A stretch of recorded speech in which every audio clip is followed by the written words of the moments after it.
everybody, I'm First Lady Maria Lee, and here we are in the residence, specifically in the breakfast room. Now, if you don't know what a breakfast room is, that's okay, I didn't either. But it's just a small little dining space off the side of the kitchen where the governor and I usually eat our dinner and breakfast.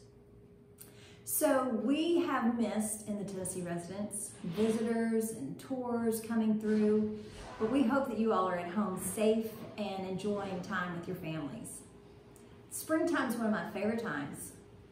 Cold weather's gone, warm weather's here, beautiful flowers are blooming, creation is popping up all over new again.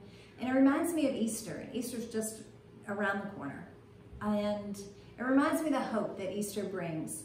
When I was teaching, one of my favorite things to do with my class around this time was to make blown Easter eggs with them. We'd blow them out because then it was kind of like you have an empty shell of an egg, like an empty tomb.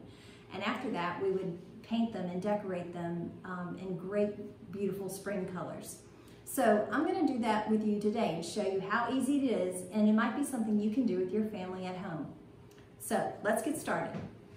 Okay, so to begin, you're going to need an egg, a nail, and a paintbrush or two, a cup of water, some Mod Podge. If you don't have Mod Podge, you can use Elmer's glue mixed with water, and paint.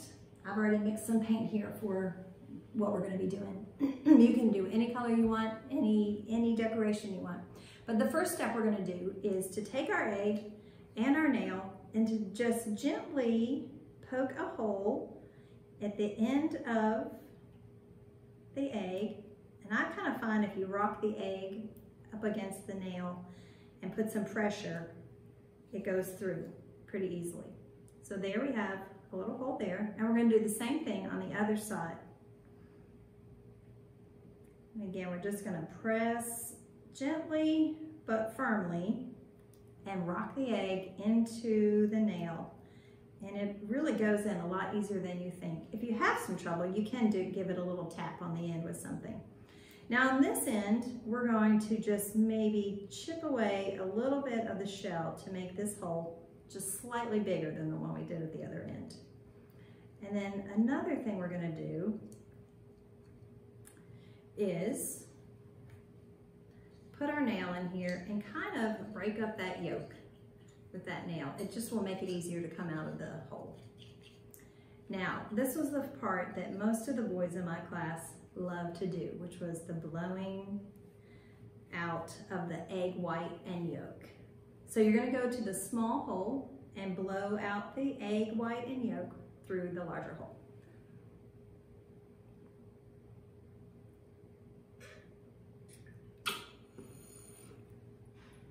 And there you go. Now you have an empty egg and we're ready to decorate. So I'm going to use acrylic paint. You can use whatever you might have at your home, if it's enamel paint or even Sharpies will work great. And we're just going to go ahead and brush some paint on here. You can use whatever colors you want, decorate it how you want. You could even take pieces of tape and make a design on your egg and paint over top of that. And then when it dries, you can pull your tape up and it'll have the design that you put on there with the tape. You could also use, if you want it to be a little sparkly, I think I'm gonna make this one a little sparkly.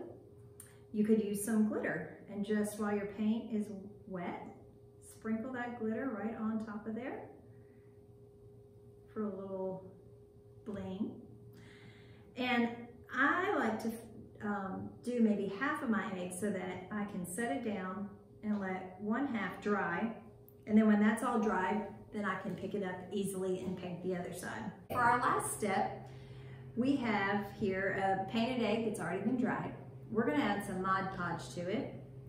And what that will do is not only give it a nice shine, but it also will protect it.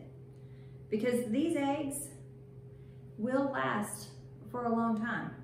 Unlike hard-boiled eggs that will rot over time if you don't eat them, these will last for years and years. So you're just gonna paint on here a coat of Mod Podge. And if you don't have that at home, you can mix Elmer's glue and water together. It'll do the same thing. We're just going to set that aside and let it dry. I like to do 2 or 3 coats just to give it a couple of layers of protection. Okay, so we're letting our eggs dry, and we've got some finished ones here. There's a couple of things you could do. You could hot glue ribbon to the egg if you have ribbon at home. If you don't have ribbon, you could just leave them in a bowl and set them on a table for a centerpiece. Or I've even taken 3 beads and hot glued those to the bottom of my egg, and that way it'll sit up on its own. Something else you could do maybe when you're done with them is take them to a neighbor's house and leave them on a mailbox. What a great Easter blessing that would be for someone to find that when they go out to pick up their mail. Either way, I hope that you've enjoyed this tutorial on how to blow out an egg. And be sure to join in later this week. Our chef here at the residence has created a family-friendly recipe that would be a great recipe for your whole family to make together. And we look forward to seeing you soon.